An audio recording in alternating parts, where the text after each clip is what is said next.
Hello tout le monde!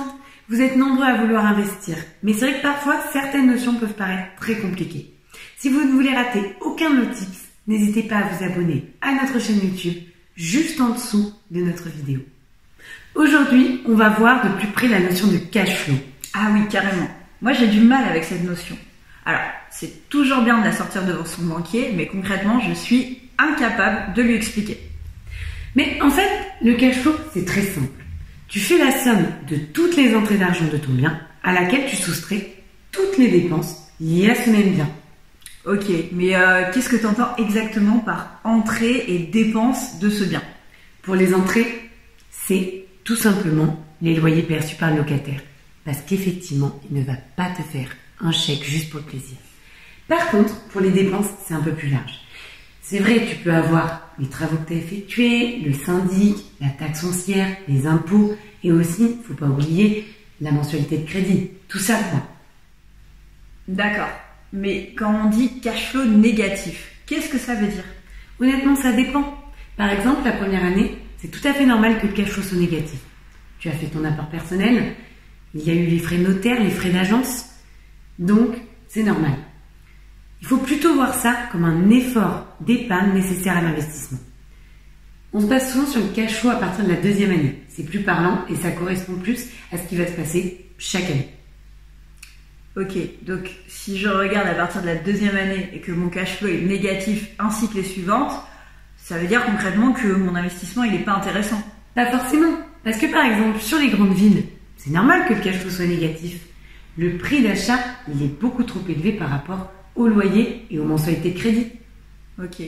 Donc, si je regarde par contre une petite ville ou une moyenne, je peux avoir un cash flow qui soit positif, voire proche de zéro. Oui. Et dans ce cas-là, on parle d'autofinancement. Parce que le bien se finance sans que tu aies à sortir d'argent de ta poche. Bon, j'ai compris l'idée. Mais concrètement, c'est si utile que ça de calculer le cash flow pour son investissement? Oui, parce que le cash flow il te permet d'avoir une visibilité sur ton argent et en regardant les flux et en voyant comment ils s'équilibrent entre eux, tu verras si ton bien te rapporte plus que ce qu'il te coûte. Ok, mais ça a un instant T. Et notre vie, elle évolue. On a différentes factures, différents revenus.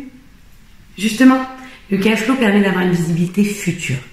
Tu peux avoir une augmentation de salaire, une augmentation de loyer ou une baisse de loyer, des charges imprévues.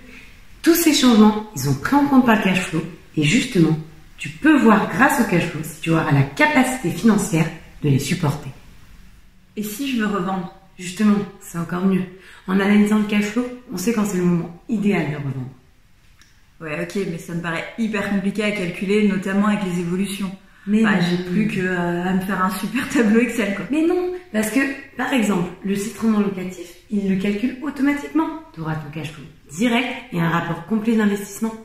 Ah, mais c'est cool. Bon, j'ai plus qu'à faire mon calcul et à aller voir mon banquier pour obtenir mon crédit. Bah carrément.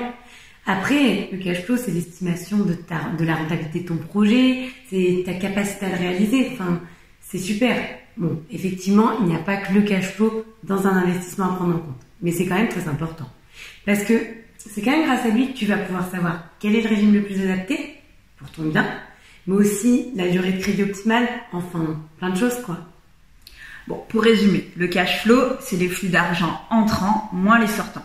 Cela nous permet d'avoir une estimation simple de la rentabilité et de la capacité d'autofinancement de notre bien de façon simple et dans le temps.